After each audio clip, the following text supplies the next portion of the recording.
Hello दोस्तों। Welcome to your educational channel मेरा classes में आपका बहुत बहुत स्वागत है। मैं हूं आपकी हिंदी के एजुकेटर डॉक्टर अलका। आपको पता है कि आपका एग्ज़ाम 1 जून को होने वाला है और इसी की तैयारी में हम आपका जो सिलेबस है उसको कंप्लीट करवाने में जुटे हुए हैं। आई होप आपका अप्रैल या मई के कुछ दिनों में आपका जो सिलेबस है वो कंप्लीट हो जाएगा। तो हमें जो सबसे ज़्यादा मेहनत लग रही है वो यूनिट 6 और यूनिट 7 में लग रही है, क्योंकि ये काफ़ी डिटेल में है। इसमें काव्य और गद्य गद्य में भी कई विधाएं हैं, जिसमें उपन्यास कहानी ये सब पे थोड़ा सा टाइम लग जाएगा, इसलिए आपको इन 2 यूनिट्स में काफ़ी टाइम लगेगा। बाकी आपका जो यूनिट है, यूनिट 9 का तो हम कंटेंट दे चुके हैं, बस आपको एक बार समझाना बस बाकी है। और यूनिट 6, 7, 8 इनका कंटेंट आपको पर डे आपको एप्लीकेशन पे मिलता जा रहा है। तो कल हमने देखा था कि हमने जो 253 अतीत खंड में भारत भारती का जो 3 खंड थे, उसमें से अतीत खंड जो कि हमारे सिलेबस में दिया हुआ है, उसमें से हमने देखा था कि हमने करीब करीब आधा कंप्लीट कर लिया था और वीडियो हमारा 1 घंटे का हो चुका था। तो हमारा टाइम बचाने के लिए, क्योंकि 2 घंटे का वीडियो बच्चे नहीं देख पाएंगे, इसलिए हमने उसको 2 पार्ट में डिवाइड किया था। तो आज हमने जो किया है वो हम कल जो कर चुके हैं भाग 1 से, आज हम भाग दूसरा करेंगे, जिसमें हम जो हमने हमारे जो छूट चुके थे पद, उनको आज हम कंप्लीट करेंगे और उनसे क्या क्या प्रश्न बनने वाले हैं हम वो देखेंगे। तो इसमें हम देखते हैं कि आपका जो मूल पुस्तक है, कल मैंने आपको जो बताया था, आज हमने इसमें मूल पुस्तक को भी शामिल किया हुआ है। मूल पुस्तक से आपको समझ में आएगा कि मूल पुस्तक से आपको समझ में आएगा कि जो आपका कुछ कुछ शब्दों में या कुछ कुछ कॉन्सेप्ट समझने में जो दिक्कत आ रही थी आपको, वो आपको यहाँ पर मूल पुस्तक से आपको यहाँ पर समझ में आ जाएगा। ठीक है, तो चलिए हम देखते हैं। यहाँ पर हमने यहाँ तक पढ़ लिया था, कहाँ तक? अ,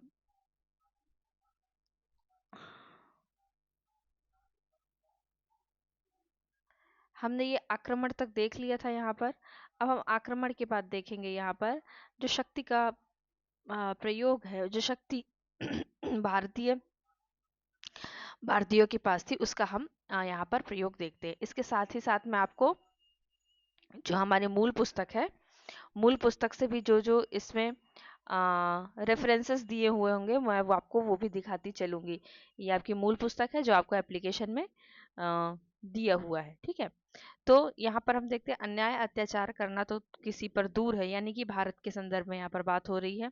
जिसका किया हमने उपकार भी भरपूर है, पर पीड़ितों का त्राण कर जो दुख हमें खोते नहीं, तो आज हम हिंदुस्तान में ये पारसी होते नहीं। यहाँ पर यह कहा गया है कि जो हमारा भारत है, वो उसने कभी किसी के ऊपर अत्याचार नहीं किया, उल्टा उसने क्या किया है, अन्य जो लोग हैं, अन्य लोगों के जो सताए हुए हैं, ठीक है, उनके जो दुख थे, उनको हमने क्या किया है, कम किया है, उनको हमने आश्रय दिया है। हमने अन्य लोगों को परेशान नहीं किया, बल्कि जो खुद कहीं और से परेशान हुए व्यक्ति थे, उनको हमने आश्रय दिया है, उनको हमने सहारा दिया है। तो यहाँ पारसी का जो बात चल रही है, तो अगर आप मूल पुस्तक में जाएंगे और वैसे पारसियों के संबंध में अगर आपको थोड़ा बहुत पता होगा, तो आप यहाँ पर देखेंगे कि यहाँ पर पूरा डिटेल में दिया हुआ कि पारसियों का जो राज्य था वो क्या था, फारस में था। ठीक है, तो इस समय क्या हुआ, अरब वालों ने उन पर चढ़ाई कर दी, उनके मंदिर आदि को तोड़ फोड़ डाले और उनको बोला या तो तुम मर जाओ या तो तुम मुसलमान बन जाओ, यानी कि तुम हमें हमारी कम्युनिटी में शामिल हो जाओ। तो इसमें क्या हुआ कि लाखों पारसी मारे गए और करोड़ों जो पारसी थे उन्होंने क्या किया, वो मुसलमान हो गए, उन्होंने अपना धर्म चेंज कर लिया। और कुछ जो थे वो यहाँ पर लिखा है ना, ये भारत की ओर भाग आए। तो कुछ लोग क्या थे, कुछ लोग यहाँ भारत की ओर आ गए और उनको क्या किया कि जो गुजरात के हिंदू नरेश थे ना, यहाँ पर ये हमारे इतिहास में वर्णित है, जो हिंदू हिंदू के जो हिंदू राज्य नरेश थे, यादव राणा ने उनको शरण देकर संजान नामक शहर बसाया। ठीक है, तो ये हमारी महानता है, हमारे राजाओं की, हमारे देश की ये महानता है कि हमने इन सबको आश्रय दिया। ठीक है, आगे हम देखते हैं। यहाँ तो ये प्रश्न प्रश्न इससे बन सकता है, ठीक है, कि यहाँ प्रश्न क्या बन सकता है कि हमने किसको आश्रय दिया। ठीक है, और यहाँ पर ऑप्शन आ सकता है अरब या मुसलमान। ठीक है, अरब, और यहाँ पर आपका आ सकता है यूरोप या फारस ठीक है, और एक और कोई भी नाम दे सकता है। तो यहाँ पर हमने किसको संरक्षित किया था? फारस को। जाकर कहा हमने जलाई आग युद्ध अशांति की, थे सर्वत्र थे घूमते सर्वत्र पर हमने कहाँ पर क्रांति की। ठीक है, करते वही थे हम कि जिससे शांति सुख पावे सभी, सर्वांध होकर पर हितव्रत छोड़ सकते थे कभी। या क्वेश्चन मार्क है। ठीक है, यहाँ पर क्या है? क्वेश्चन मार्क है। यहाँ पर हम देखते हैं, एक मिनट, यहाँ पर हम देखते हैं कि मूल पुस्तक में भी हमारे क्या है,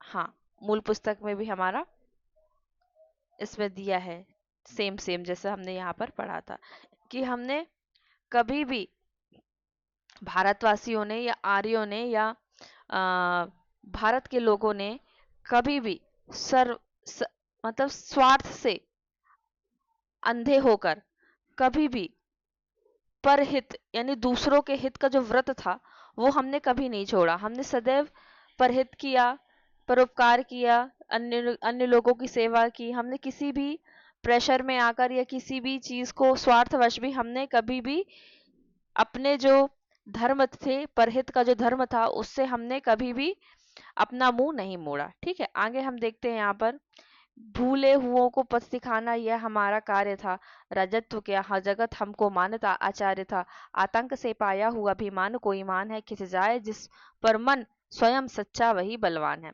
अब आगे हम देखते हैं हमारा क्या, राजत्व और शासन। यहाँ पर हम देखते हैं, हम भूप होकर भी कभी होते न भोगासक्त थे, रहकर विरक्त विदेह जैसे आत्मयोगासक्त थे, कर्तव्य के अनुरोध से ही कार्य करते थे सभी,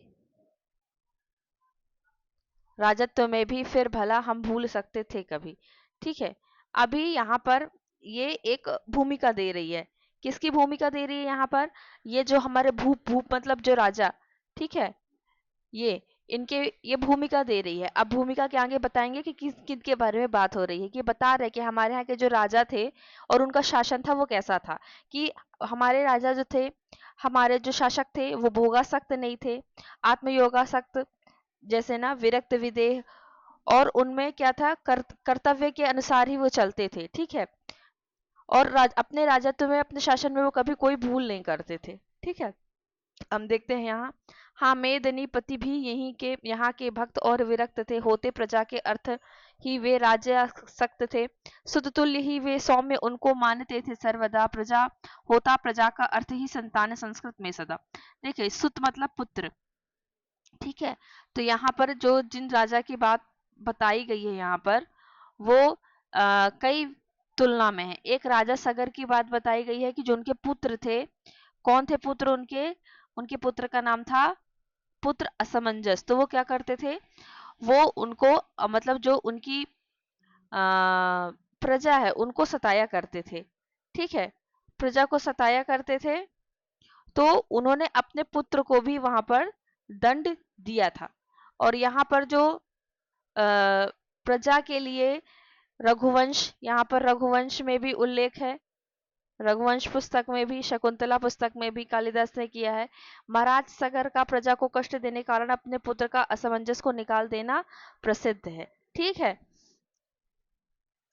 आगे हम देखते हैं यहाँ पर कि जो शुद्ध तुल्य की बात कही गई थी ना, वो यहाँ पर था। ठीक है, आगे हम देखते हैं हमारी पंक्तियों में कि क्या कह रहे हैं। ऐसे हमारे राजा थे जो अपने पुत्र को भी नहीं छोड़ते थे यदि उनके शासन में उनकी प्रजा को किसी ने नुकसान, आहत या दुखी किया हो, देते प्रजा के हित ही बड़ा कर प्राप्त कर वे सर्व था, ले भूमि से जल रवि उसे देता सहस्त्र गुना यथा, बनकर मृत स्थानीय भी हरते प्रजा का सोच थे, करते तदर्थ न पुत्र के भी त्याग में संकोच थे। ये राजा सगर की बात यहाँ पर चल रही है। ठीक है, आगे कहते है मद्यपि कायर न मेरे राज्य में तस्कर कहीं, व्यभिचारिणी तो फिर कहाँ जब एक व्याभिचारी नहीं, यो सत्यवादी नृप बिना संकोच कहते थे, यहाँ कोई बता दे विश्व में शासक हुए ऐसे कहा। यहाँ यहाँ जो उल्लेख है वो किसका उल्लेख है, कि यहाँ पर एक राजा थे केकई देश के, अश्वपति। उनके यहाँ पर जब ये महर्षि आए तो अश्वपति ने उनकी यथोचित पूजा की और उनको अपने यहाँ पर ठहरने के लिए प्रार्थना किया। प्रार्थना करते हुए उन्होंने कहा कि ये संस्कृत में श्लोक है, इसका अर्थ यहाँ पर ये होता है कि जो मेरे मेरे राज्य में मेरे राज्य में यहाँ पर कोई मद्यपी मतलब मद्यपान करने वाला नहीं है, कायर नहीं है, तस्कर नहीं है मेरे राज्य में।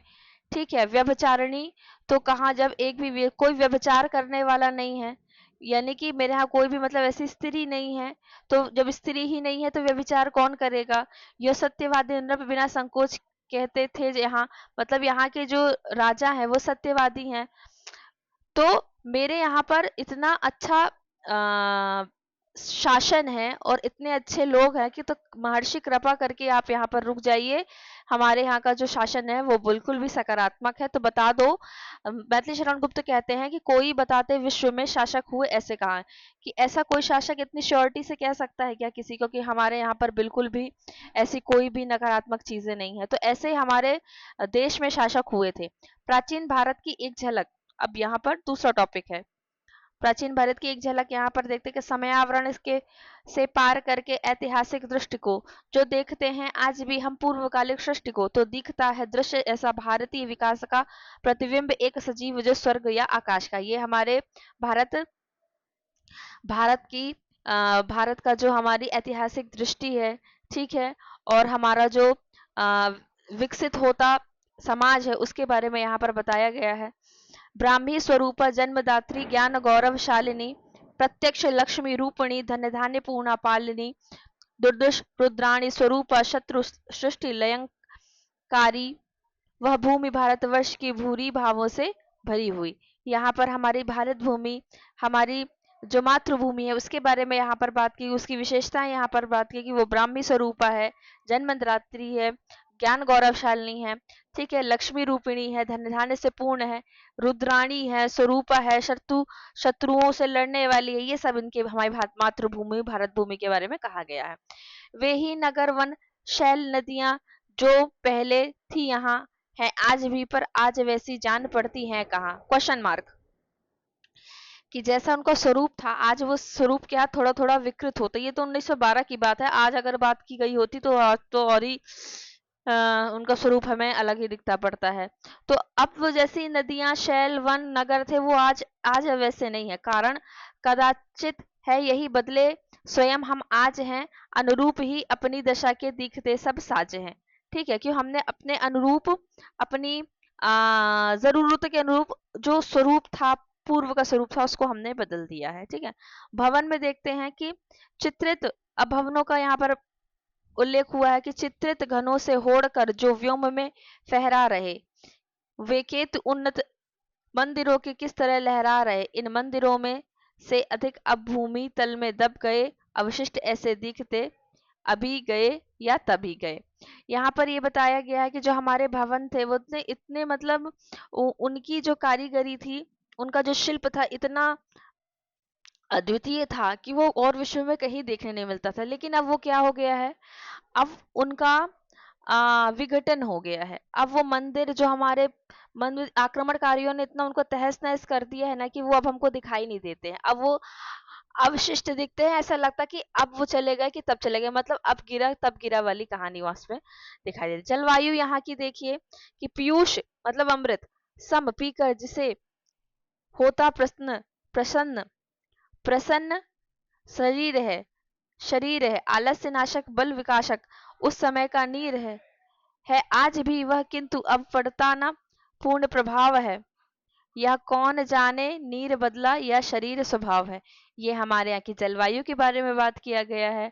ठीक है, कि हमारे यहाँ की जलवायु इतनी अच्छी थी कि आलस्य नाशक थी, ठीक है, पीयूष अमृत समान थी, जिससे जिसको जिसको ग्रहण करते ही हमारा जो शरीर था वह प्रसन्न हो जाता था। बल विकासक थी, यानी कि जो हमारे शरीर में बल देता था, ऐसा वह उस समय का पानी था।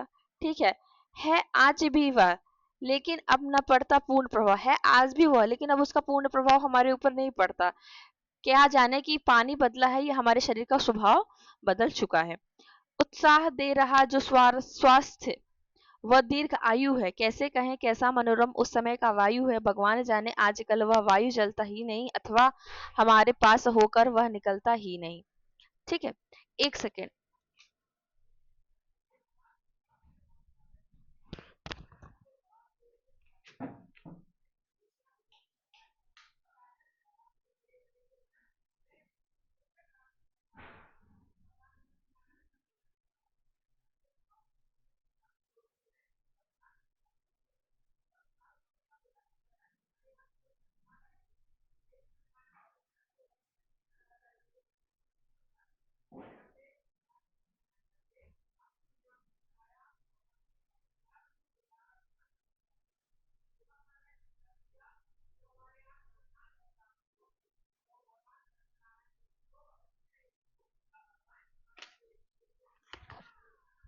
आज का मौसम बहुत ही खराब है, बहुत ज्यादा खराब लग रहा है,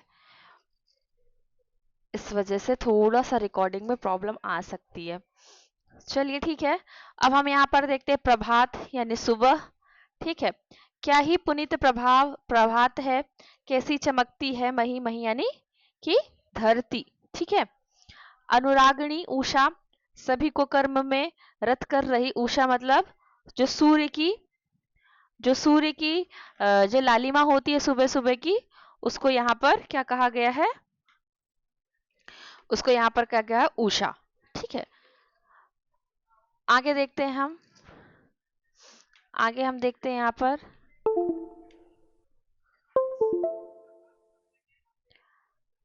यद्यपि जगाती है हमें भी देर तक प्रतिदिन वही, पर हम अविध निद्रा निकट सुनते कहाँ उसकी कही। ठीक है, इससे बहुत से प्रश्न नहीं बन सकते, जो जो मेन टॉपिक है हम उसको देखते हैं। गंगादी नदियों के किनारे भीड़ छवि पाने लगी, मिलकर जल ध्वनि में गल ध्वनि अमृत बरसाने लगी, सस्वर इधर श्रुति मंत्र लहरी उधर जल लहरी, आहा तिस पर उमंगों की तरंगे, स्वर्ग में अब क्या रहा। अब दान के बारे में यहाँ पर बताया गया है। ठीक है, अब दान के बारे में इसलिए मैं यहाँ पर अब बता रही हूँ आपको, क्योंकि अब इसमें किसका उल्लेख आएगा, हमारे जो जो हमारे राजाएं हैं, जो हमारे इतिहास प्रसिद्ध लोग हैं, उनके बारे में यहाँ पर हमको बताया जाएगा। तो देखते हैं, सुस्नान के पीछे यथाक्रम दान की बारी हुई, सर्वस्व तक तक के त्याग की सानंद तैयारी हुई, दानी बहुत है किंतु याचक अल्प है उस काल में, ऐसा नहीं जैसी कि अप्रतिकूलता है हाल में। हाल में मतलब अभी स्वयं, अभी मतलब तत्कालीन परिवेश में, जैसे कि मैथिली शरण गुप्त के समय 1911 1912 की यहाँ पर बात चल रही है। ठीक है, तो यहाँ पर हम देखते हैं कि 151 में हम यहाँ पर देखते हैं कि यहाँ किसके बारे में बात हो रही है, यहाँ पर बात हो रही है दानवीर जो कर्ण है ना, दानवीर कर्ण, उनके बारे में यहाँ हम देखते हैं कि जो दानवीरता के लिए सबसे ज्यादा वही प्रसिद्ध है। ठीक है, तो उनके बारे में हम यहाँ पर देख रहे हैं। आगे हम देखते हैं कि आप जानते हैं कि दानवीर कर्ण ने अपना सब कुछ सर्वस्व दान के लिए अर्पण करा, ऐसी हम कहानियां सुनते आ रहे हैं। दिनकर द्विजों से अर्घ्य पाकर उठ चला आकाश में, सब भूमि शोभित हो उठी, अब स्वर्ण वर्ण प्रकाश में वह आंतरिक आलोक इस आलोक में ही मिल गया, रवि का मुकुट धारण किए स्वाधीन भारत खिल गया। अब गोपालन देखिए, गोपालन में देखिए, जो अन्य धात्री के सदस्य सबको पिलाती दूध, धात्री मतलब दूध पिलाने वाली माँ या स्त्री। ठीक है, धात्री मतलब दूध पिलाने वाली, सबको पिलाती दुग्ध है,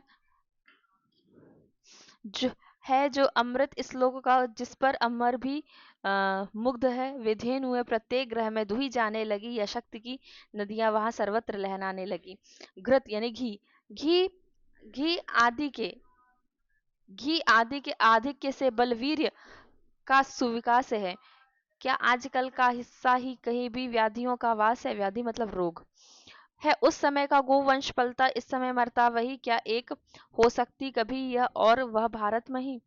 ठीक है, मतलब यहाँ पर जो गोवंश है ना, उसके बारे में यहाँ पर बात हो रही है कि जैसा पहले गोवंश की सेवा होती थी, गोवंश का पालन होता था, वह अब मतलब अब वो जो गोवंश है उसकी अब उतनी सही तरीके से रक्षा और पालन अब नहीं हो पा रहा है।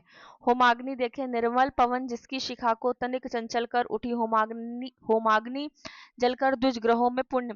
पहले प्राचीन काल में प्राचीन काल में, ये प्राचीन काल की सारी बातें हो रही हैं कि होम अग्नि दी जाती थी, है ना।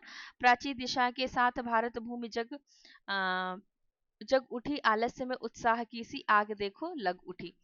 प्राची मतलब पूर्व दिशा। ठीक है, तो ये हमारे होमाग्नि का वर्णन था। देवालयों का वर्णन देखिए कि नर नारियों का मंदिरों में आगमन होने लगा। ठीक है, दर्शन श्रवण कीर्तन मनन से मग्न मन होने लगा। ले ईश चरणामृत मुदित राजा प्रजा अति चाव से कर्तव्य दृढ़ता की विनय करने लगे। संभाव से श्रद्धा सहित किस भांति हरि का पुण्य पूजन हो रहा, पर वेद मंत्रों में मनोहर कीर्ति पूजन हो रहा। अखिलेश की उस आरती हरिणी आरती को देख लो। असमर्थ मूक समान मुखरा भारती को देख लो। ठीक है, ये किसका वर्णन है यहाँ पर? ये किसका वर्णन है? यहाँ पर है हमारे जो सुबह का जो पूजन पाठ हुआ करता था, ठीक है, उसका यहाँ पर वर्णन है। ठीक है, आगे हम देखते हैं, आगे हम देखते हैं अतिथि सत्कार का।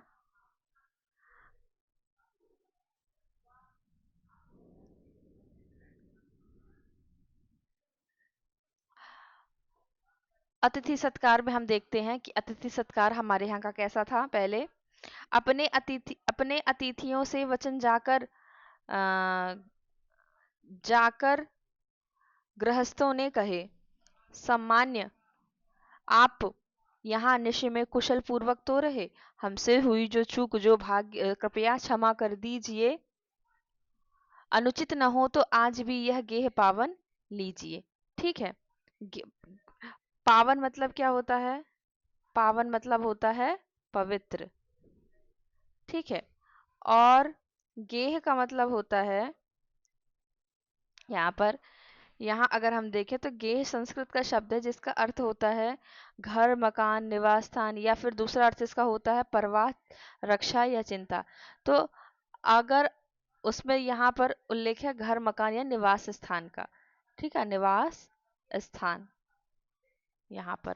ठीक है, पुरुषों के बारे में मैंने आर्य स्त्रियां पढ़ी थी, यहाँ पर पुरुषों का देखिए, ये यहाँ पर पुरुष।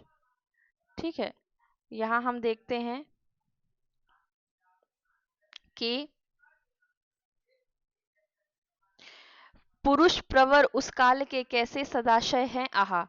ठीक है, प्रवर का अर्थ होता है किसी गोत्र के अंतर्गत उन विशिष्ट ऋषियों के नाम जो किसी व्यक्ति के वंश में प्रसिद्ध हैं। ठीक है, गोत्र और प्रवर क्या होता है? जैसे गोत्र होता है वैसे ही प्रवर भी होता है ना। प्रवर का अर्थ एक होता है श्रेष्ठ, बड़ा या प्रमुख। ठीक है, इसका इसका विरोधी होता अवर, जिसका अर्थ होता है प्रवर मतलब होता है श्रेष्ठ, बड़ा या प्रमुख, और अवर का अर्थ होता है छोटा, कमतर या निम्नतर। तो यहाँ प्रवर का अर्थ यहाँ पर क्या दिया गया है? यहाँ पर प्रवर का अगर हम अर्थ देखें तो श्रेष्ठ या बड़ा या प्रमुख। तो पुरुष श्रेष्ठ उस काल का कैसे सदाशय है आहा, संसार को उनका सुयश कैसे समुज्वल कर रहा। तन में अलौकिक कांति है, मन में महासुख शांति है। देखो ना उनको देखकर होती सुरों की भ्रांति है। सुरु मतलब यहाँ पर देवता।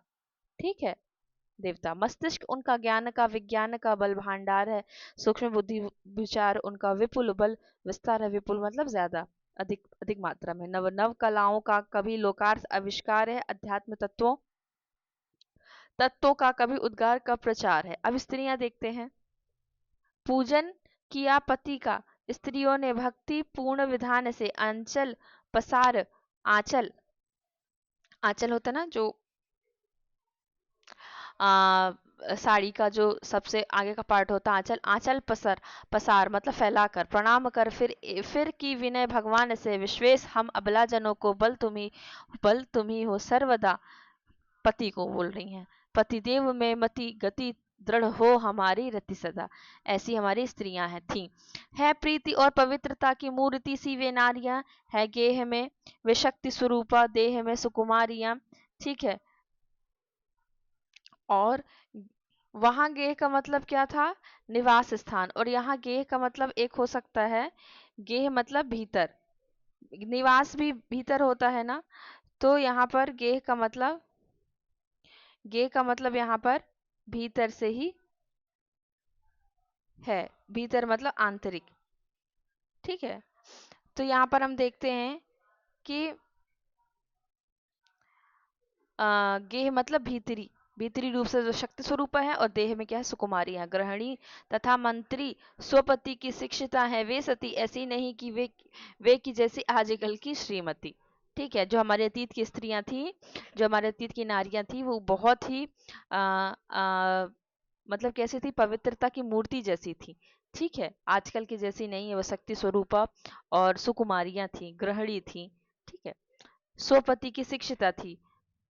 आगे हम देखते घर घर का हिसाब किताब सारा उन्हीं के हाथ में, व्यवहार उनके। यहाँ पर जो ये रचना है भारत भारती, ये क्या थी, एक प्रकार से जो भारत के लोग थे ना, उनमें जो सोए हुए भाव थे, ये हम आगे भी प्रस्तावना में देख चुके हैं कि उनको जगाने के लिए ये रचनाएं लिखी गई थी उस समय के।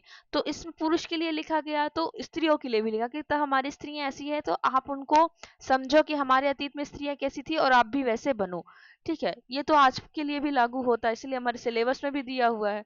घर का हिसाब किताब सारा उन्हीं के हाथ में, व्यवहार उनके हैं दयामय सब, किसी के साथ में पाक शास्त्र मतलब खाना बनाना में विशारदा, विशारदा मतलब निपुण। ठीक है, वैद्यक यानी कि स्वास्थ्य संबंधी, वैद्य वाले, वैद्यक जानती सब, सबको सदा संतुष्ट रखना धर्म अपना मानती, ऐसी हमारी स्त्रियां थी। आलस्य में अवकाश को वे व्यर्थ ही खोती नहीं, दिन क्या निशा में भी कभी पति से प्रथम सोती नहीं, सीना पिरोना चित्रकारी जानती हैं वे सभी, संगीत भी पर गीत गंदे वे नहीं गाती कभी, ऐसी हमारी स्त्रियां थी। संसार यात्रा में स्वपति की वे अटल अश्रांति हैं। ठीक है, वे दुख में धीरता,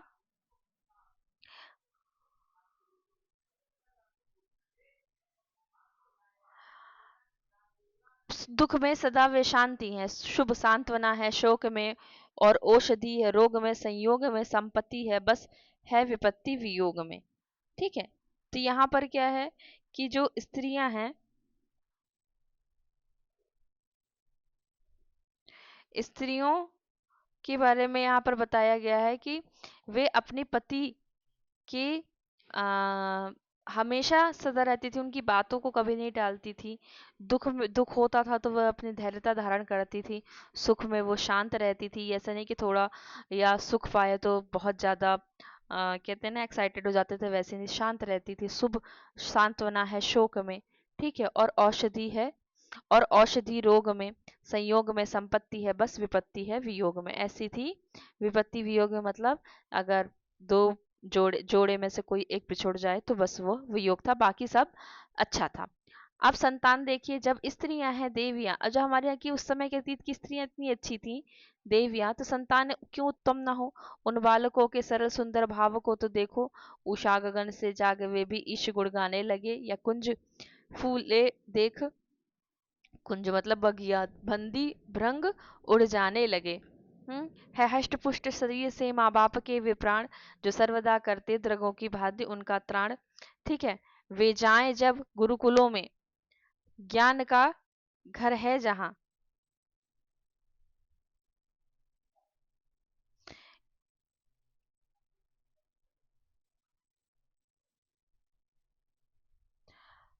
तब तक उन्हें कुछ कुछ पढ़ाती आप माताएं यहाँ। ठीक है,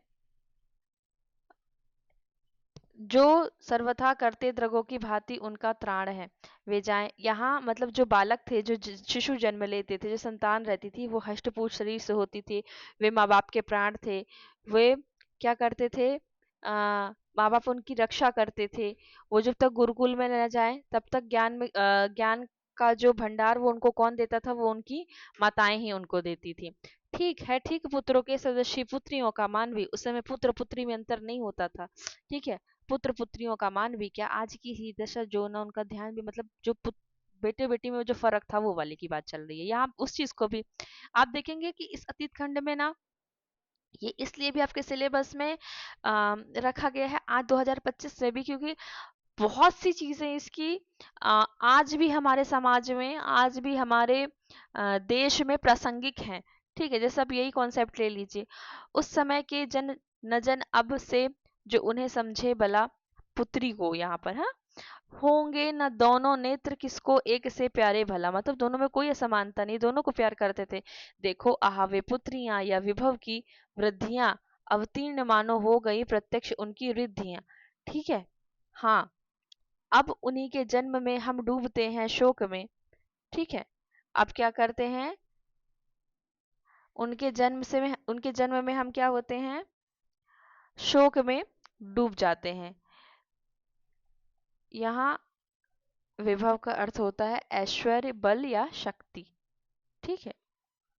तो पुत्रियां कैसी थी हमारी, आ, ऐश्वर्य थी, बल थी, शक्ति थी, कि इनकी वृद्धियां करने वाली थी। अवतीर्ण मानो यानी अवतरण होना, प्रत्यक्ष उनकी रिद्धियां, रिद्धि सिद्धि यानी जो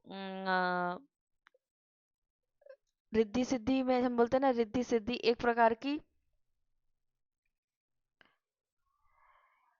की शक्ति, शक्ति से ही या संपन्नता या सफलता से मान सकते हैं आप। उनकी रिद्धियां मतलब संपन्नता से आप इसका यहाँ पर अर्थ ले सकते हैं। हाँ, अब उन्हीं के जन्म में हम डूबते, अब वही बेटियां हो जाती तो अब हम क्या होते हैं, शोक में डूब जाते हैं। पर आप ये सोचो कि अगर उनका जन्म नहीं होगा तो पुत्र यहाँ पर कैसे होंगे। अब तपोवन का यहाँ पर उल्लेख देखिए कि मृग और सिंह तपोवनों में साथ ही फिरने लगे, जैसे राम राज्य का वर्णन था। शुचि पवित्र होम धूप उठे और सुंदर सुरभि घन घिरने लगे। ऋषि मुनि मुदित मन से यथा विधि हवन क्या करने लगे, उपकार मूलक पुण्य के भंडार से भरने लगे। वे सौम्य ऋषि मुनि आजकल के साधुओं जैसे नहीं, कोई विषय जिनसे छिपा हो विज्ञ ऐसे वे नहीं। ठीक है।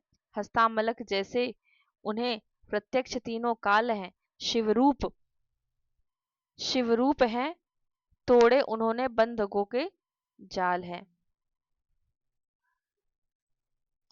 यहाँ पर जो आपके लिखा है हस्तामलक, तो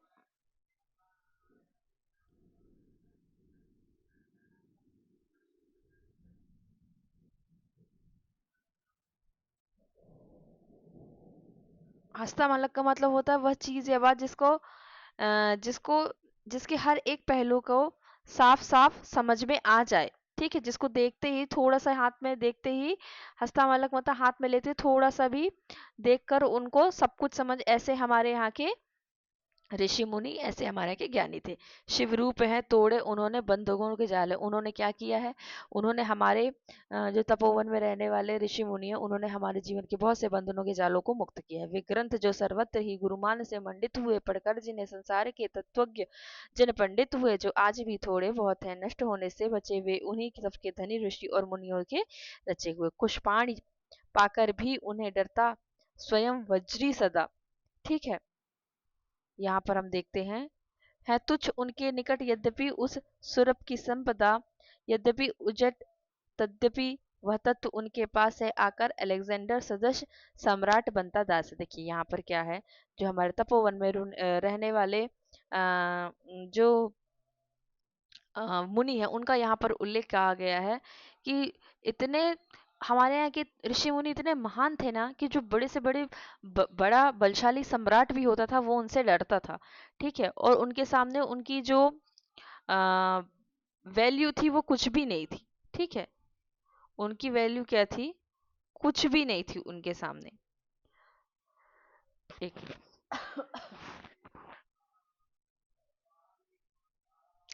आगे देखते हैं यहाँ पर किसके बारे में, इसमें किसके बारे में बात हो रही है। ये जो हम पद पढ़ रहे हैं 173, इसमें बात हो रही है।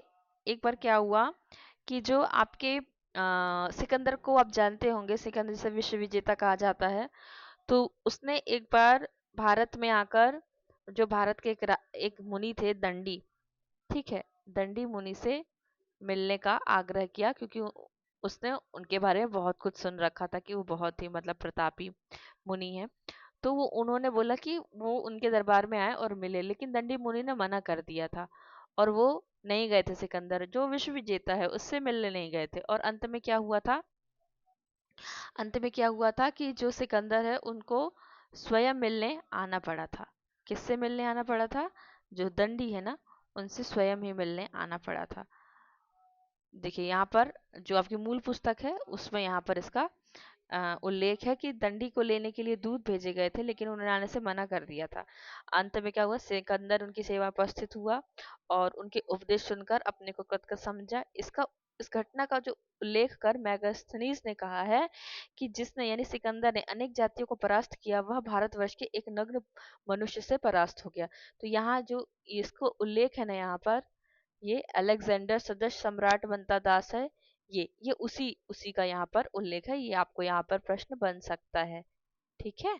यहाँ पर आगे हम देखते हैं, गुरुकुल की देखते हैं कि विद्यार्थियों ने जाग कर गुरुदेव का वंदन किया, निज नित्य कृत्य समाप्त कर अध्ययन में मन दिया। जिस ब्रह्मचार्य व्रत बिना है आज हम सब रो रहे, उसके शरीर उसके सहित वे धीर होकर वीर भी हो रहे। ठीक है। ब्रह्मचर्य के व्रत का पालन का विशेषता महत्वता यहाँ पर बतलाई गई है। पाठ आधार आर्यों के अटल जातीय जीवन प्राण का है। पाठ कैसा हो रहा, श्रुति शास्त्र और पुराण का हे राम, हिंदू जाति का सब कुछ भले ही नष्ट हो पर यह सरस संगीत उसका फिर यहाँ सुस्पष्ट हो। मतलब कि जो हमारा पाठ यानी कि जो हमारी इतिहास था, जो हमारे शास्त्र थे, जो हमारे ग्रंथ थे, उनका फिर से यहाँ पर क्या होना चाहिए, पुनरारंभ होना चाहिए। फीस पढ़ते सहस्त्र शिष्य पर फीस ली जाती नहीं थी। फीस शुल्क, जो आजकल फीस फीस ली जाती है हर जगह की, वो वाली फीस। ठीक है। शुल्क वह उच्च शिक्षा तुच्छ धन पर बेच दी जाती नहीं। विद्या वस्त्र भोजन भी स्वयं कुलपति पढ़ाते हैं उन्हें, बस भक्ति के संतुष्ट हो दिन दिन बढ़ाते हो। पहले ऐसी शिक्षा की व्यवस्था थी हमारे यहाँ पर। भिक्षा वे ब्रह्मचारी, अब भिक्षा की बात हो रही है यहाँ पर, वे ब्रह्मचारी जिस समय गुरुदेव के आदेश से पहुंचे नहीं, भिक्षार्थपुर में बाल रूप महेश से ले सात्विकी की भिक्षा प्रथम ही ग्रहणियां हर्षित बड़ी करने लगी, उनकी प्रतीक्षा द्वार होकर खड़ी। ठीक है। यहाँ देखते हैं हम आगे, ये ब्रह्म मतलब भिक्षा की बात हो चली कि जो ब्रह्मचारी थे, ठीक है, कौन ब्रह्मचारी थे, जो यहाँ पर गुरुकुल में पढ़ते थे और गुरुकुल में पढ़ते थे और वो क्या करते थे, गुरुओं की सेवा के लिए गुरुकुल का सारा काम करते और वहां पर अपने अ, जीवन को चलाने के लिए जो भोजन की व्यवस्था थी, उसके लिए वो क्या करते, भिक्षा मांगते थे और भिक्षा मांग करके वो अपना भरण पोषण करते थे। तो यहाँ पर उन्हीं ब्रह्मचारियों की बात की गई है। ठीक है। आगे हम देखते हैं यहाँ पर है, आजकल की भांति वह भिक्षा नहीं अपमान की है, प्रार्थनीय ग्रही जनों से यह व्यवस्था दान की है। ब्रह्मचारी भिक्षुवर ऐसे प्रतिष्ठित व्यक्ति हैं, भूपाल भी पथ छोड़कर उन पर दिखते भक्ति थे। अभी देखिए, ये जो भिक्षार्थी की ये यहाँ पर क्या हुआ था, भिक्षार्थी की बात की गई थी। ठीक है। तो यहाँ पर अतीत में ऐसा उल्लेख है हमारे इतिहास में कि जो हमारे यहाँ की गृहणियाँ थी, ठीक है, वो भिक्षार्थी जो भिक्षा लेने वाले थे, उनको उनको भिक्षा देने के लिए वो बहुत ही हर्षित होती थी। वो उनके द्वार पर उनकी प्रतीक्षा करती थी। कैसे, जैसे कि बाल रूप महेश, ये साक्षात कौन है, जैसे बाल रूप में महेश यानी कि शिव है। ठीक है। लेकिन अब वो भिक्षा नहीं होती है। क्यों नहीं होती है, क्योंकि अब कॉन्सेप्ट बदल गया है, अब चीजें बदल गई हैं, अब उनकी उतनी वैल्यू नहीं होती है। जबकि हमारे अतीत में ऐसा विधान था कि अगर एक स्नातक स्नातक का क्या होता है, यहाँ पर जो गुरुकुल में परीक्षा होती है और वहां से जो सबसे लास्ट की पढ़ाई होती है, उसको जो पढ़ पढ़ लेता है गुरुकुल में, तो उसको स्नातक की उपाधि दी जाती है। आजकल का स्नातक नहीं, वो तब का स्नातक की वैल्यू कुछ और थी।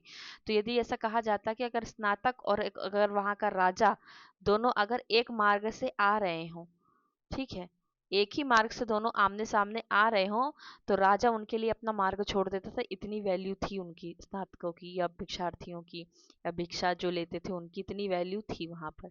ठीक है। अब राजा के बारे में हम देखें कि देखो महीपति, उस समय के प्रजापालक सभी रहते हुए उनके किसी को कष्ट हो सकता कभी, मतलब कभी नहीं हो सकता था, क्वेश्चन मार्क है, कभी हो सकता था यानी कि नहीं हो सकता था। किस भांति पावे न यदि वे न्याय से शासन करें, जो वे अनीति करें कहीं तो वेन की गति से मरे। वेन के बारे में भी हम आपको बताते हैं। यहाँ पर हमारे राजाओं का उल्लेख होना कि हमारे यहाँ के राजा ऐसे थे जो अपनी प्रजा को कभी कष्ट नहीं देते थे, और अगर राजा ने न्यायपूर्वक शासन किया है तो वो क्या करते थे, जो प्रजा से उनकी आय का 6वां हिस्सा वो क्या कर सकते थे, वो उनसे मांग सकते थे उनकी स्वेच्छा से। ठीक है, उनकी स्वेच्छा से वो उतना उनसे मांग सकते थे। और जो वेन के बारे में यहाँ पर कहा गया ना, वो देखिए यहाँ पर है कि वेन क्या था। वेन एक अत्याचारी राजा था। उसने राज्य में घोषणा करवा दी कि मेरे राज्य में कोई द्विज न यज्ञ करे, न दान करे, न ईश्वर की आराधना करे। इस कठोर और अनुचित आदेश को सुनकर तमाम ऋषि मुनि जो थे उनके पास गए और उसके पास गए और बहुत कुछ समझाया, लेकिन उसने एक भी नहीं सुनी। वह यही कहता रहा कि यज्ञ पुरुष कौन है, जो कुछ हूँ मैं ही हूँ। जब उसके बहुत समझाने पर भी उसने न माना, तब उसको क्या किया, मार डाला गया। ठीक है, तो ऐसे ऐसे हमारे यहाँ के राजा की गति है। ठीक है, और एक और उल्लेख है इसमें कि जो राजा है, राजा उस गांव को दंड दे सकता है जिसमें ब्राह्मण लोग अपने धर्म का पालन नहीं कर सकते, वेदों को नहीं जानते और भिक्षा मांगकर रहते हैं। ठीक है, क्योंकि ऐसा गांव क्या होता है, ऐसा गांव क्या करता है, जो लुटेरे हैं ना उनका पोषण करता है। क्या करता है, लुटेरों को, ये हम देखेंगे अपनी एक एक अगली लाइन में।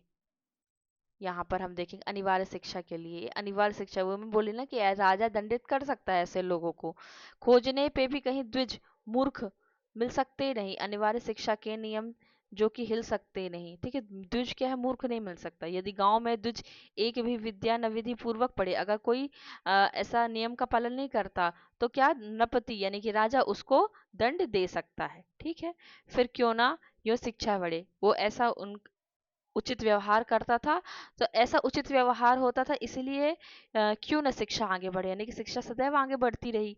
ठीक है नित्य विप्रो के यहाँ बस ज्ञान चर्चा दिखती, सुख सारिकाएं भी, सुख सारिकाएं मतलब तोता मैना भी, जहाँ शास्त्रार्थ करना सीखती, कोई जगत को सत्य कोई स्वप्न मात्र बता रहा, कोई शकुनी उनमें वहां मध्यस्थ भाव जता रहा। ठीक है, आगे हम देखते हैं।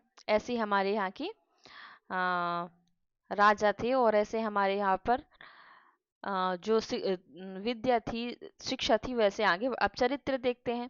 देखो कि सबके साथ सबका निष्कपट बर्ताव है। ठीक है, और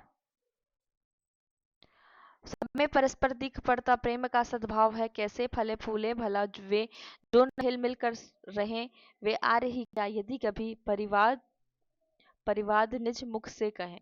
ठीक है, यहाँ पर किसकी बात हो रही है, यहाँ पर उनकी जो हमारे भारतवासी हैं उनके चरित्र की बात हो रही है कि सबका निष्कपट व्यवहार था। ठीक है, सब में परस्पर प्रेम दिखाई और प्रेम की सद्भावना दिखाई पड़ती थी। ठीक है, सब हिल मिल कर रहते थे, इसलिए सब में क्या, सब कैसे फल फूलते रहते थे।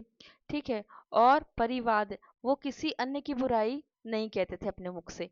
ठीक है, कोई भी गलत चीजें वो अपने मुंह से नहीं कहते थे। आगे हम ठग और चोर कहीं नहीं, धर्म का अति ध्यान है, देखे ना देखे और कोई देखता भगवान है। ये जैसे हम कहते हैं ना कि कोई और नहीं देखेगा लेकिन भगवान तो देखेगा ना, तो ये वो वाला चीज है कि चोरी डकैती कहीं नहीं थी, धर्म का सबको ध्यान रहता था। सबको पता था कि भाई कोई देखे ना देखे लेकिन ईश्वर तो है, वो तो देख रहा है। सूना पड़ा हो माल कोई, यदि किसी का कोई सामान भी पड़ा रहता था तो कोई इसको नहीं लेता था। कोई प्रलोभन शांत मन को भुला सकता नहीं, मतलब कोई भी प्रलोभन, इतने इतने चरित्र के अच्छे व्यक्ति थे कि उनको कोई भी प्रलोभन उनको डगमगा नहीं सकता था। यदि झूठ कहने पर किसी का टिक रहा सर्वस्व भी, है ना, तो भी कहेगा सत्य ही वह कोई, क्योंकि मरना है कभी। पंचायतों में समय पर दृष्टांत ऐसे दिखते हैं, धर्म का सब पाठ मानो गर्भ में ही सीखते। ठीक है, ये तो बिल्कुल सरल सी लाइन है भाव सबके आननों पर ईश्वरीय प्रसाद के, इस लोक में उनके हृदय आधार हैं आह्लाद के। मरते नहीं वह मौत वे जो फिर उन्हें मरना पड़े, करते नहीं वह काम उनको जो नाम धरना जो पड़े। बस विश्वपति में सब नित्य सबकी वृत्तियां हैं, लग रही अंतःकरण में ज्ञान मणि की ज्योतियां हैं, जग रही कर्तव्य का ही ध्यान उनको सदा व्यवहार में है। पद्म पत्र विमा भंसा बसा रहते सुखी संसार में। ठीक है, अब हम यहाँ देखते हैं कि जो मैथिली शरण गुप्त ने यहाँ पर किसकी किसकी बात की है, व्यक्ति के चरित्र की बात की है। ठीक है, व्यक्ति के चरित्र की बात की है और उनको बताया है कि हमारे यहाँ के जो भारतीय आर्य थे, ठीक है, उनका चरित्र कैसा था। उनका चरित्र ऐसा था, यहाँ यहाँ पर उनका चरित्र बिल्कुल इतना सरल था कि वे अपनी जो नैतिकता थे उससे वो बिल्कुल भटकते नहीं थे, और कर्तव्य का ही ध्यान उनको है सदा व्यवहार में। इसका मतलब ये होता है, पद्म मतलब कमल, पत्र मतलब पत्ता। ठीक है, तो यहाँ होता है जैसे कमल का पत्ता पानी में होते हुए भी पानी से लिप्त नहीं होता ना, ऐसे ही हमारे यहाँ के क्या थे, सबकी वृत्तियां थी, सब लोग हमारे यहाँ के ऐसे ही थे। इतना उनका चरित्र इतना सुंदर था कि वो कीचड़ में रह के भी कीचड़ से ग्रसित नहीं थे, वो सब सभी सुखी थे, सब अपने चरित्र से शुद्ध थे। अब विचार देखते हैं हम, क्या होता है विचार का मतलब, वह भद्र भारत, भद्र मतलब जैसे राम को क्या कहा जाता है, भद्र पुरुष कहा जाता है। तो यहाँ पर हम देखेंगे भद्र का मतलब होता अच्छा, एक सकारात्मक शब्द में, सकारात्मक शब्द में, या सभ्य, सभ्य भी हम कहते हैं, श्रेष्ठ, सुंदर, ये भी हम उपयोग कर सकते हैं भद्र के लिए।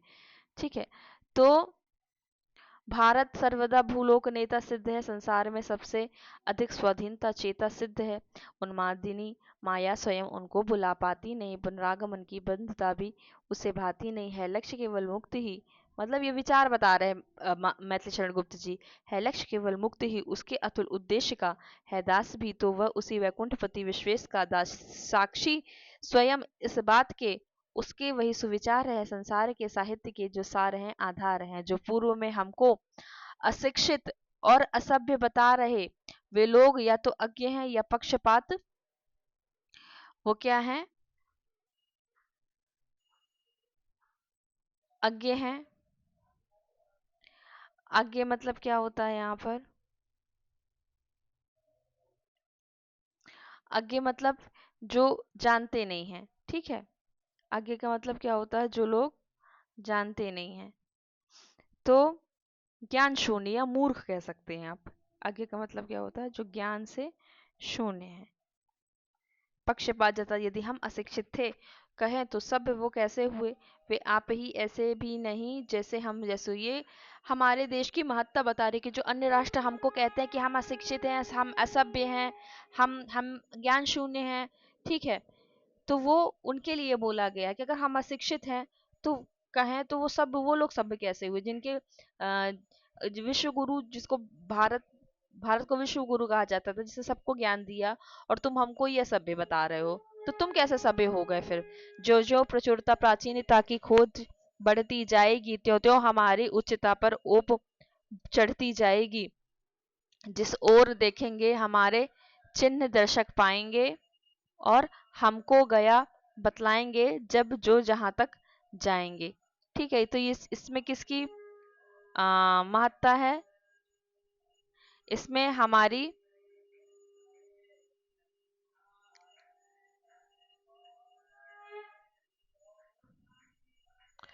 इसमें हमारी प्राचीनता की जो महत्व है वो बता रहे हैं कि जो जो प्रचुरता प्राचीनता की, जैसे जैसे जो तुम हमें ऐसा बोल रहे हो ना कि हम असभ्य हैं, हम अशिक्षित हैं, तो अगर आप हमारी प्राचीनता की खोज करोगे ना, तब तक हमारी उच्चता की, मतलब हम कितने श्रेष्ठ हैं, उसकी जो कहते हैं ना एक प्रकार से चादर चढ़ती जाएगी, एक आपको एक लेयर चढ़ती जाएगी, और आपको पता चलता जाएगा कि हम अशिक्षित और असभ्य नहीं हैं। ठीक है, जिस ओर देखेंगे हमारे चिन्ह दर्शक जा पाएंगे, मतलब फिर जैसे जैसे जब खोजे होंगे तब आपको पता चलेगा कि हम क्या थे। पाए हमी से प्रथम सबने अखिल उपदेश है, हमें ने सबको उपदेश दिया था, हम विश्व गुरु थे, हमने सबको उपदेश दिया सारे विश्व को, हमने उजड़कर भी बसाए दूसरे बहुदेश हैं। यद्यपि महाभारत समर्था मरण भारत के लिए, महाभारत का युद्ध जो था उसमें बहुत हानि हुई थी। ठीक है, बहुत जनधन की हानि हुई थी, यूनान जैसे देश फिर भी सभ्य हमने कर दिए। हम महाभारत के युद्ध के बाद में बहुत सारी जनधन की हानि हुई, लेकिन फिर भी हमने क्या किया, जो यूनान देश था ना, जो यूनान देश था उसको हमने क्या किया, उसको हमने बसा दिया था, उसकी हमने इतनी हेल्प की थी कि उसको हमने यहाँ पर बसा दिया था। ठीक है, आगे हम देखते हैं यहाँ पर, आगे हमने बिगड़कर भी बनाए जन्म के बिगड़े हुए, मरते हुए भी जगाए मृतक तुल्य, पड़े हुए गिरते हुए भी दूसरों को हम चढ़ाते ही रहे, घटते हुए भी दूसरों को हम बढ़ाते ही रहे। यानी भारत कल जो हमारी सभ्यता पर हंसे अज्ञान से, आज वे लज्जित हो रहे अधिक अनुसंधान से। क्यों? क्योंकि जो हमें चिढ़ाते थे, हम ऐसा भी कहते थे ना, पहले हमारा मजाक उड़ाते थे, अब वो स्वयं लज्जित होते हैं हमारी जो हमारे ज्ञान विज्ञान से है। और कैसे लज्जित हो रहे हैं कि वो स्वयं अनुसंधान कर रहे हैं और उनको पता चल रहा है कि अरे ये लोग तो सत्य कह रहे थे। वे जो आज प्रेमी है हमारे भक्त, कल होंगे वही। ठीक है, जो आज व्यर्थ विरक्त हैं अनुरक्त, कल होंगे वही। सब देश विद्या प्राप्ति के संतन यहाँ आते रहे, सुरलोक में भी गीत देवगण गाते रहे हैं। धन्य भारतवर्षवासी, धन्य भारतवर्ष है, सुरलोक से भी सर्वथा उनका अधिक उत्कर्ष है। ठीक है, तो यहाँ पर हम देखते हैं कि ये जो लिखा है ना कि है धन्य भारतवर्षवासी, धन्य भारतवर्ष है, इसमें क्या है कि देवता भी ऐसे गीत गाया करते हैं जिससे कि वे पुरुष धन्य हैं जो कि स्वर्ग और अपवर्ग के हेतुभूत भारतवर्ष में जन्म लेते हैं, जो हमसे भी श्रेष्ठ हैं। ठीक है, आगे हम देखते हैं कि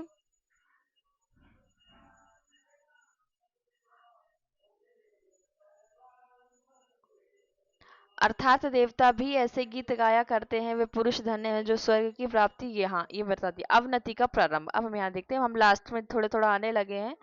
अब अवनति कैसे हुई हमारे भारतवर्ष की, वो हम देखते हैं कि इस भांति जब जग में हमारी पूर्ण उन्नति हो चुकी, अब हमने इतना सारा अनुसंधान, इतनी सभ्यता, इतनी सारी चीजें हमारी हो गई, पाया जहां तक पथ वहां तक प्रगति की गति हो चुकी, तब और क्या होता, हमारे चक्र नीचे को फिरे। जैसे ये एक पहिया होता है, पहिया होता है, ये एक पॉइंट से चढ़ता है, चढ़ता है, चढ़ता, plus plus plus plus plus यहाँ आता है, फिर ये माइनस में चला जाता है। ठीक है, तो हमारे चक्र नीचे को फिरे, जैसे उठे थे अंत में हम ठीक वैसे ही गिरे। उत्थान के पीछे पतन संभव सदा है सर्वथा, प्रौढ़त्व के पीछे स्वयं वृद्धत्व होता है यथा। हाँ, किंतु अवनति भी हमारी है समुन्नति सी बड़ी, जैसे बड़ी थी पूर्णिमा वैसी ही अमावस्या पड़ी। ठीक है, जैसे जैसे हमारा उत्थान होता गया वैसे वैसे हमारा हमारी अवनति भी होती गई। पैदा हुआ अभिमान पहले चित्त में निज शक्ति का, पहले हमको किसका अभिमान हुआ, अपने निज शक्ति का अभिमान अभिमान हुआ, जिससे रुका हुआ स्त्रोत सत्वर शील श्रद्धा भक्ति का, अविनीतता बढ़ने लगी, अनुदारता आने लगी, पर बुद्धि जागी प्रीति भागी, कुमति बल पाने लगी। ऐसा हमारी अवनति होने लगी। फिर स्वार्थ ईर्ष्या द्वेष का विष बीज जो बोने लगा, दुर्भावना की वारी से उग वह बड़ा होने लगा। ठीक है,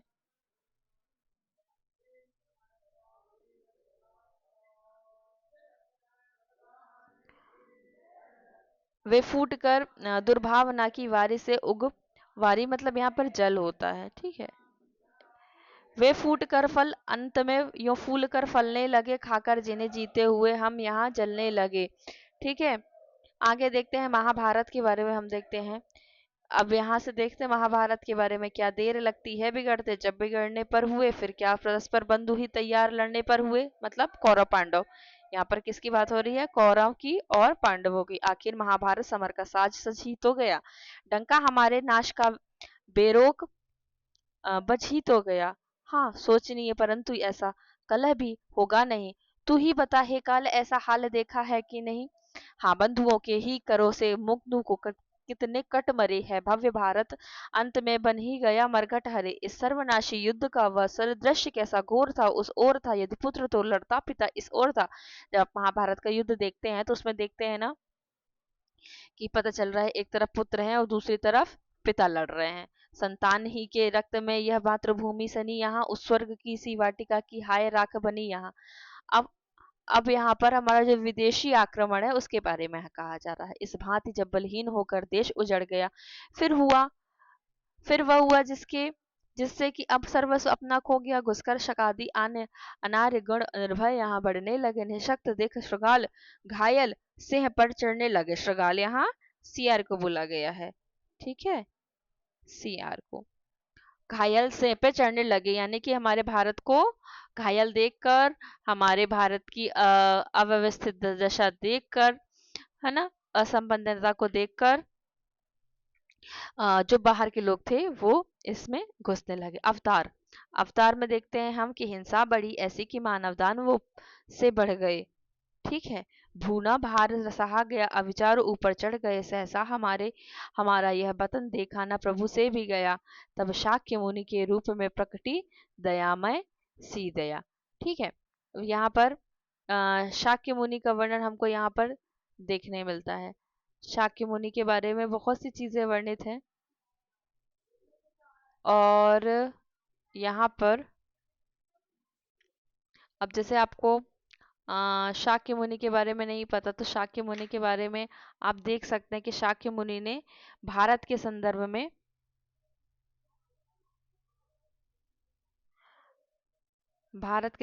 में क्या किया। तो देखो यहाँ पर जैसे बता रहे हैं, इसमें उल्लेख किया गया है कि जब हमारे भारत पर क्या हो गया था, देखो यहाँ पर हिंसा बढ़ गई दानवों की, ठीक है। तो यहाँ पर किसका उदय, प्रभु से भी यहाँ पर किसका उल्लेख किया गया है, यहाँ पर उल्लेख किया गया है शाक्य वंश के ऋषि, यानी कि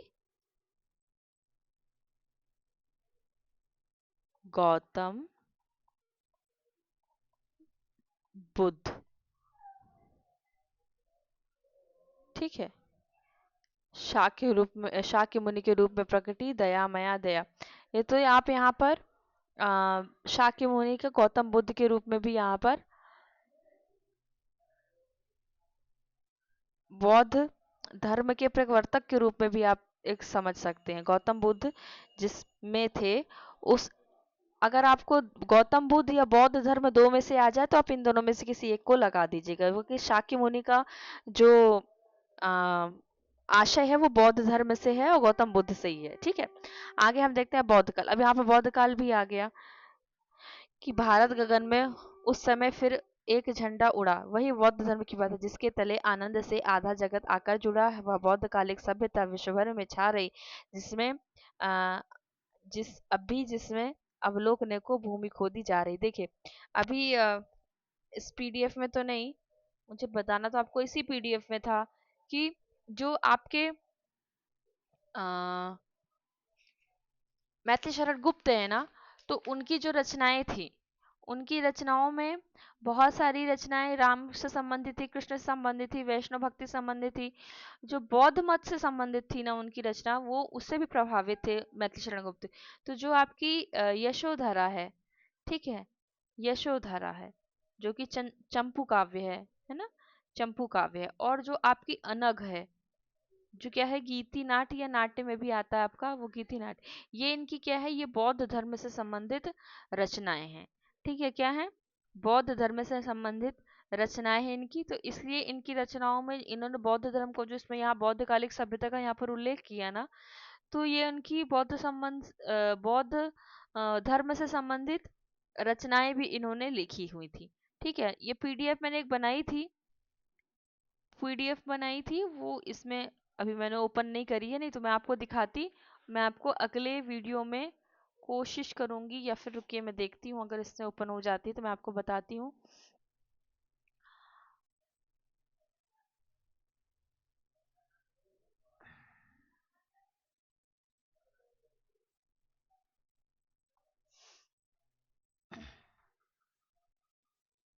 हाँ, यहाँ पर ये बहुत करेक्ट में नहीं है अभी ये पीडीएफ, लेकिन यहाँ पर मैंने बनाई थी पीडीएफ ये वाली, इसको भी करेक्ट करना ज़रूरी है।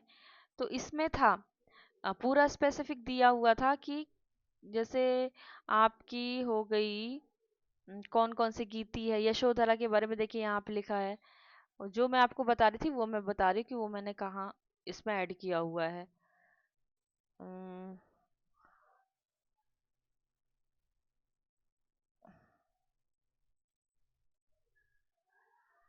इसमें आपको भारत भारती के बारे में बहुत सारी चीजें देखने मिलेंगी कि भारत भारती में किसका किसका हमको उल्लेख, हाँ ये मैं बोल रही थी आपसे, ये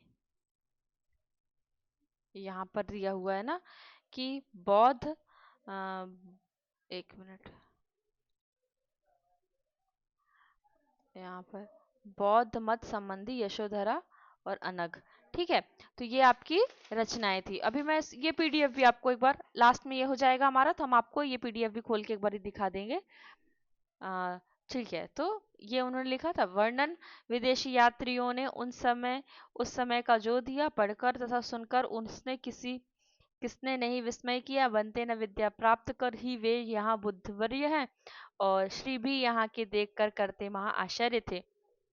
तब भी कला कौशल यहाँ का था जगत के हित नया है। फाहियान, फाहियान कौन था? चीनी यात्री था एक। अगर आपसे आए पूछे चीनी यात्री फाहियान के बारे में, तो आपको यहाँ पर बताना पड़ेगा, यहाँ से प्रश्न बन सकता है। प्रश्न का प्रारूप कुछ भी हो सकता है, या तो चीनी यात्री पूछा जाएगा, या तो फाहियान के बारे में पूछा जाएगा, ठीक है, या पूछा जाएगा किसके अंतर्गत है, तो बौद्धकालीन, बौद्ध जो टॉपिक है हमारा, कौन सा टॉपिक है, बौद्ध काल के बारे में, उसके अंतर्गत पूछा जाएगा कि फाहियान का नाम आया कि नहीं आया, ऐसा कुछ में करके पूछ सकता है। जिनको मुग्ध होकर कहा गया, यह कामदेवों का किया मनुज कर सकते नहीं, दृग देख कर जिसको कभी श्रम मान कर थकते नहीं। ठीक है, तो इसमें इसमें ये जो दिया हुआ है ना कि यह कामदेवों का किया मनुज कर सकते नहीं, यहाँ पर ये दिया हुआ है कि पहली चीज तो ये है, पहली चीज तो ये है यहाँ पर कि आ, ये जो बौद्ध काल हमारा जब से शुरू होता है, यहाँ से, कहाँ से, ये, तो वो हमने क्या देखा था, शाक्य मुनि से देखा था। अब यहाँ पर जो बोल रहा है कि भारत गगन में उस समय फिर एक वह झंडा उड़ा जिसके तले आनंद से आधा जगत, तो यहाँ पर कॉन्सेप्ट है, वो ये कहाँ का कॉन्सेप्ट है कि ईसा की 5वीं और 6वीं 10वीं शताब्दी के जो बीच, ये लिखा ना यहाँ पर, मनुष्य जाति के आधे से अधिक लोग क्या थे, बौद्ध थे। और जो दूसरी बात ये है कि जो हमने ये वहाँ यहाँ पर लाइन पढ़ी, यहाँ पर जो हमने लाइन पढ़ी, यह कामदेवों का किया मनुज कर सकते नहीं, ये वाली लाइन, इसमें यहाँ पर मूल पुस्तक में क्या है कि जो 5वीं शताब्दी में के आरंभ में जो फाहियान नामक चीनी यात्री, जो मैंने अभी आपको बोला ना, चीनी यात्री आया, तो वो पटना में कोई 3 वर्ष रहा। तो महाराज अशोक के बनवाए हुए जैसे 600-700 वर्ष के टूटे फूटे जो स्तंभ थे और जो चीजें थी, उनको देखकर उसको, टूटे फूटे जो ऐतिहासिक चीजें थी, उनको देखकर उसको बहुत दुख हुआ। और इस विषय में उसने अपनी यात्रा वृतांत में लिखा कि अशोक ने इस महल को देवताओं से अवश्य बनवाया होगा। इसकी ऊंची ऊंची दीवारें, भव्य द्वार, चौखट बनाना क्या है, मनुष्य का काम नहीं है। तो ये वही चीज लिखी कि यह काम देवों का किया मनुष्य कर सकते, मतलब आदमी नहीं कर सकते। दृग देख कर, आंखों देख कर जिसको कभी श्रम मान कर थकते नहीं, कि मतलब इतना इंपॉर्टेंट था। अब बौद्ध पढ़ लिया हमने, अब बौद्ध के आगे क्या, अशोक को भी देखते हैं, जो कि बौद्ध से भी संबंधित थे, और चूंकि बहुत सशक्त सम्राट के रूप में भी हमारे सामने आते हैं। और गुप्त वंश को भी हम देखते हैं, जैसे चंद्रगुप्त, ठीक है, इन सबको हम देखते हैं। था सार्वभौम अशोक का कैसा ताप चढ़ा, विस्तार है जिसके जिसके राज्य का था अन्य देशों तक पड़ा, थे गुप्त वंशी नृप न धर्म द्वेष जिनको इष्ट था, तात्पर्य तब भी भूमि पर बहुत उत्कृष्ट था। ये हो गया अशोक की बात, बौद्ध धर्म की बात। अब जैन मत को देख लेते हैं। प्रकटित हुई थी बुद्ध बुद्ध विभु के चित्त में जो भावना, ठीक है, पर रूप में अन्यत्र भी प्रकटी वही प्रस्तावना, फैला अहिंसा बुद्धि वर्धक जैन पंथ समाज भी, जिसके विपुल साहित्य की विस्तीर्णता है आज भी। अगर हम हिंदी साहित्य पढ़ते हैं, तो हिंदी साहित्य में हम देखते हैं कि जैन जो अ, ग्रंथ हैं, इसको हम क्या मानते हैं, हिंदी का प्रथम ग्रंथ मानते हैं। चूंकि हम कवि किसको मानते हैं, सरहप्पा को, लेकिन जो ग्रंथ हम मानते हैं देवसेन की श्रवकाचार्य को, ये जैन पंथ से ही प्रभावित है। तो इनका जो साहित्य था, इन्होंने हमारे हिंदी साहित्य में तो बहुत बड़ा योगदान दिया है। एक बात, दूसरी बात ये है कि जो भारत के भी अगर हम दृष्टिकोण से देखें, तो भी इस जो जैन धर्म था, इसने भी हमारे भारत को बहुत प्रभावित किया। और यहाँ पर जो बुद्ध विभु है ना, विभु का मतलब होता है महान या व्यापक, ठीक है। चित्त में जो भावना पर रूप में अन्यत्र प्रकटी, वही प्रस्तावना जो बौद्ध धर्म में था, वही अहिंसा बुद्धिवर्धक जो क्या था, वो जैन पंथ में भी वही चीज हमें मिली। श्रुति संहिताओं से निकल ध्रुव धर्म चिंता ह्लादिनी, हो बौद्ध जनमयी त्रिपथगा, बह चली कल नादिनी, शतः प्रवाहों में उसे अब देखते हैं हम भी, फिर एक होकर ब्रह्म सागर में मिलेगी वह कभी। मतभेद अब देखते हैं कि इस भांति भारतवर्ष ने गौरव दिखाया फिर नया, पर हाय वैदिक धर्म रवि था, बौद्ध घन से घिर गया। ठीक है, जैनादिकों से भी परस्पर भेद बढ़ता ही गया, उस फूट के फल की प्रबल विष और चढ़ता गया। यहाँ क्या हुआ था, बौद्ध धर्म में और जैन धर्म में क्या हुई थी, बहुत सारी एक प्रकार से नेगेटिविटी थोड़ी थोड़ी आने लगी थी चीजों से। तो इसका क्या हो गया था, जो उनका एक सशक्त प्रभाव था वो कम हो गया था। अब देखते हैं हिंदू धर्म का। ऐसे विरोधी काल में भी जो सब विद्वान था, अक्षुण्ण रहना एक हिंदू धर्म का ही काम था।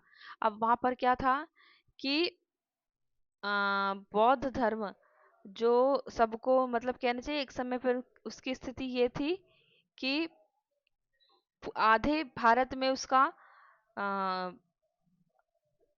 मतलब राज समझ में आ रहा था, ठीक है। लेकिन फिर क्या हुआ, धीरे धीरे उसमें विघटन होने लगा, ठीक है। तो अब इसे में क्या करें कि जब सो सॉरी, मेरी बैटरी का प्रॉब्लम है, तो मुझे वीडियो यही रोकना पड़ेगा। आपका थोड़ा सा और बचा है, तो मैं आगे मैथिली शरण गुप्त के बारे में पूरा डिटेल में, और आपको थोड़ा सा जो आपको बचा हुआ है, कुछ और ही पद बचे हैं, 40 के आसपास पद बचे हैं, मैं आपको वहाँ कंप्लीट कराती हूँ। तो चलिए मिलते हैं अगले वीडियो में, और बने रहिए हमारे साथ। Thank you.